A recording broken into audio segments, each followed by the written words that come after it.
pinakamataas doon. Tapos yung sunod sa i-explain mo na yung chips. Tingnan mo nga kung ilang points yun.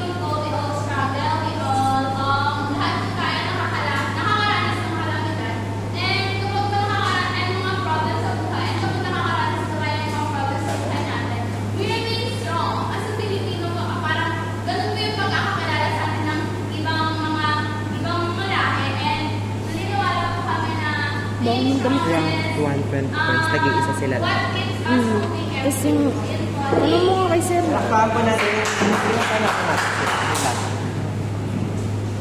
Alright, palakpakan natin sila.